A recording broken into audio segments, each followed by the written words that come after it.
안녕하세요. 썰스타그램입니다. 오늘의 사연 시작해 볼게요.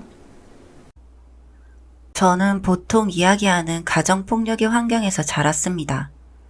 정말 흔한 클리셰처럼 아버지는 술을 마시면 폭력적인 성향을 드러내셨고 어머니는 그런 아버지를 자극했습니다. 폭력은 무조건적으로 나쁜 것이라 생각했기에 어린 시절에는 아버지를 무작정 싫어하고 혐오했고 엄마를 불쌍한 사람이라고 생각했습니다. 그래서 엄마를 감싸고 돌았죠.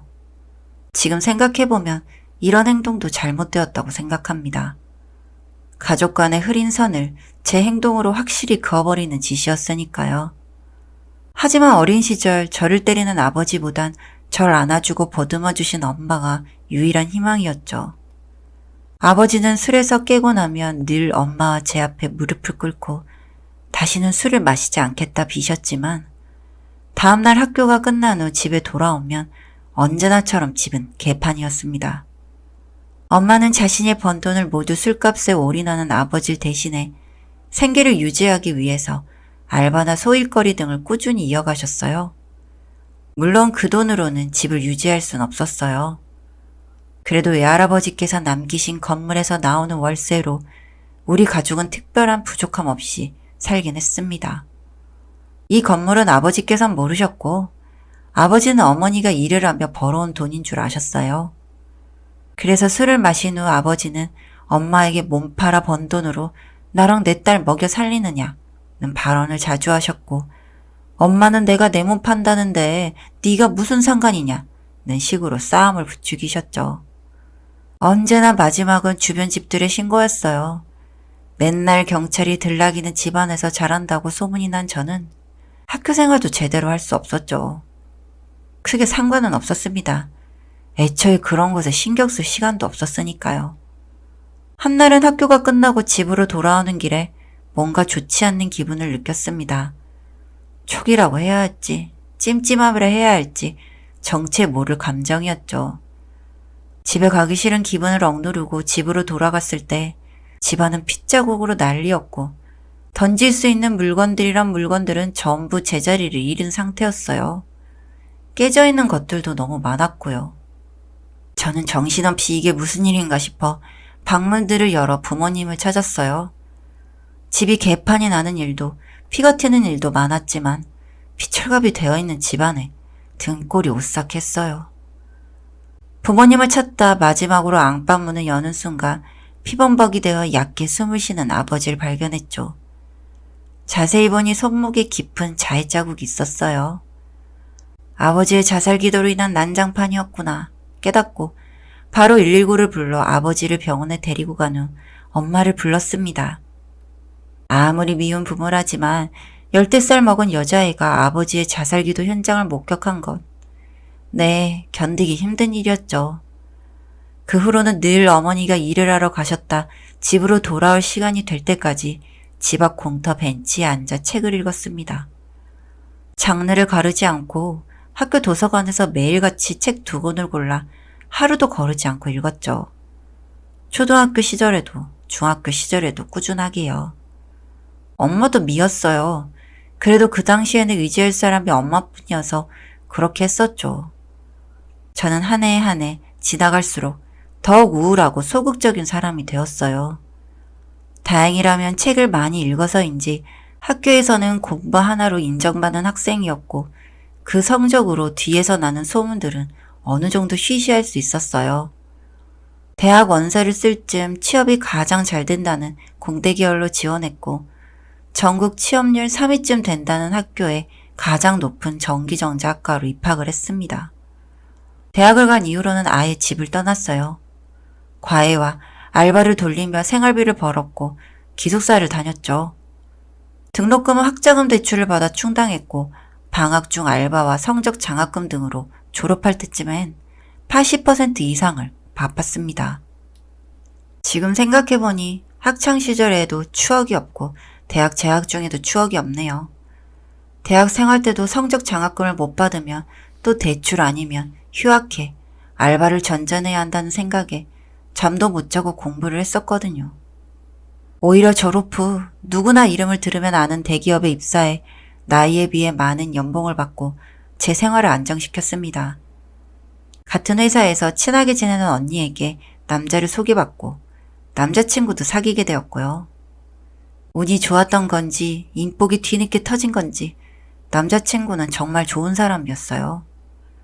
회사 언니의 친구 동생이라는 제 남친은 저보다 저를 신경 써주고 안아주고 보듬어줬어요. 남자친구는 어릴 때 부모님을 모두 잃고 누나 손에 자랐다고 하네요. 누나와 나이 차이가 많이 나고요. 회사 언니가 저보다 못해도 15은 더 많은데 친구 동생이라기에 저도 띠동갑 아저씨를 생각했는데 저와 동갑인 분이 나와서 놀랐었어요. 알고 보니 그런 사정이 있었더라고요. 그런 환경에서 자랐지만 남편은 정말 올곧고 바른 사람이었어요. 그 누나라는 분이 회사에게도 엄청 소중한 친구고 존경하는 친구라 했었는데 정말 대단하신 분인 것 같더라고요. 한 번도 뵌 적은 없지만. 살면서 처음으로 누군가에게 제 가정사를 모두 토로하고 엉엉 울 수 있었죠. 이렇게까지 마음을 연 것도 남친이 처음이었고요.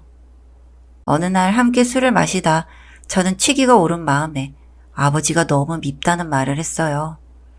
저는 아버지의 자살기도 소동을 인생의 오점으로 남기고 영원히 지우고자 했거든요. 그 후로 아버지를 피하기도 했고요. 그런데 남친은 제가 상상도 못한 의견을 남겨주었어요. 제 아버지는 정말 죽고 싶은 충동을 억누르고 술에 의존하면서도 저 엄마를 지키고 또 함께하고 싶었던 건 아닌가 하는 말이었어요. 사실 저는 아버지를 원망만 했지 아버지의 입장에서는 단 한 번도 생각한 적이 없다는 걸 깨달았죠. 엄마의 입장과 엄마 생각은 하면서 폭력은 나쁘니까 아버지는 나쁘다, 가정폭력범이다 이렇게 생각했던 것 같아요. 그런데 뒤늦게 생각하면 아버지는 제게 직접적으로 폭력을 가한 적이 없고 엄마에게도 서로 물건을 던지고 입에 담을 수 없는 욕을 했지만 실질적인 폭력을 주고받지 않았어요. 남친의 그 말 이후 저는 자주 멍을 때리며 아버지의 입장을 생각해 봤어요. 그런데 정말 아닌 게 없더라고요. 그런 찜찜한 감정들을 묻어두고 저와 남친은 결혼을 했습니다. 저희 집에는 이야기하지 않았고요. 굳이 찾아가서 말을 하고 싶지도 않았고 남편의 말에 혼란이 생기기도 했지만 아직 제게는 용기가 없었어요. 그래서 저희는 남편의 누나와 그 남편분, 형님과 아주버님께만 인사를 드리고 저희끼리 작게 식을 올린 후 혼인신고를 했어요. 저와 남편이 살던 집을 정리하고 작은 아파트를 얻어 평화롭고 행복한 나날을 보내던 중 어느 날 남편이 이야기하더라고요. 부모님 안 뵈도 괜찮겠냐고요. 사실 어떻게 알았는지 엄마가 바뀐 번호를 알아내 가끔 연락이 오긴 했어요. 어떻게 사느냐, 잘 사느냐 등등의 문자였죠. 저는 그냥 읽고 넘겼지만요.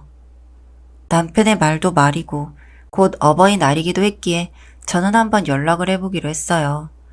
남편의 손을 꽉 잡고 엄마에게 전화를 걸었습니다. 몇 번의 통화 연결은 후 오랜만에 듣는 엄마의 목소리에 울컥했지만 꾹꾹 눌러담고 근황을 이야기했어요.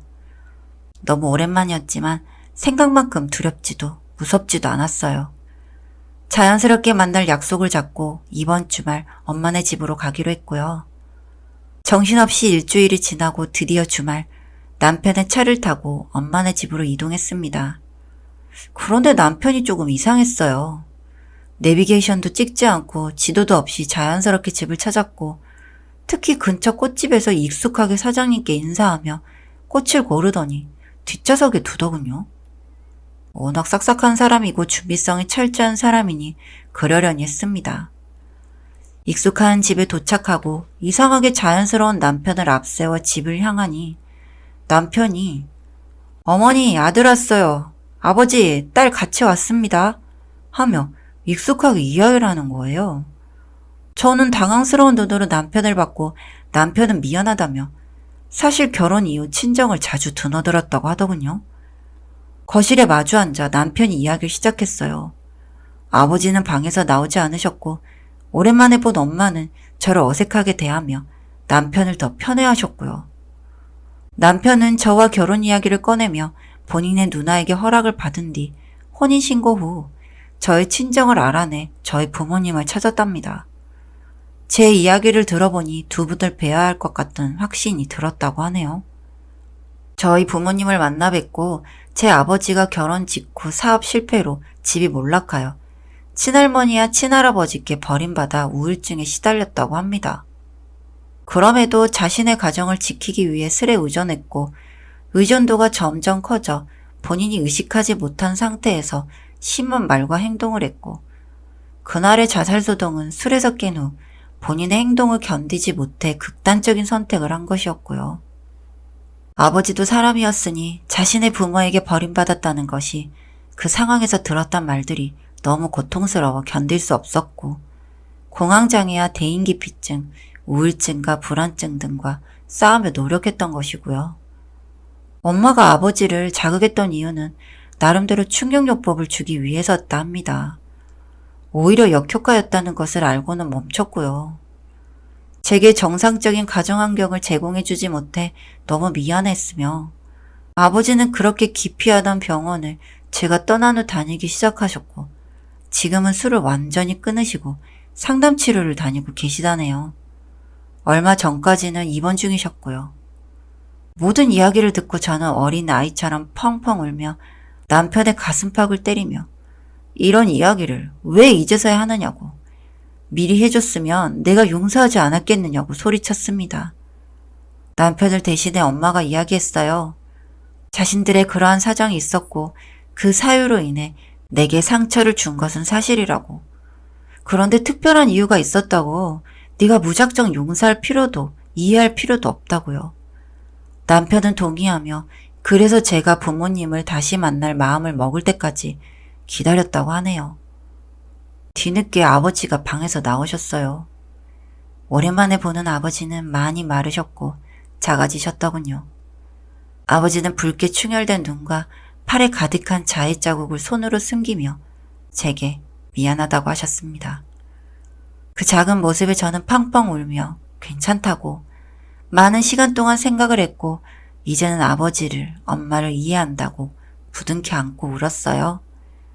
아버지는 제 용서를 받은 이후 정신적으로 많은 차도를 보이셨고 남편은 꾸준히 제게 부모님을 모시고 살면 안 되겠냐며 절 꼬시고 있고요.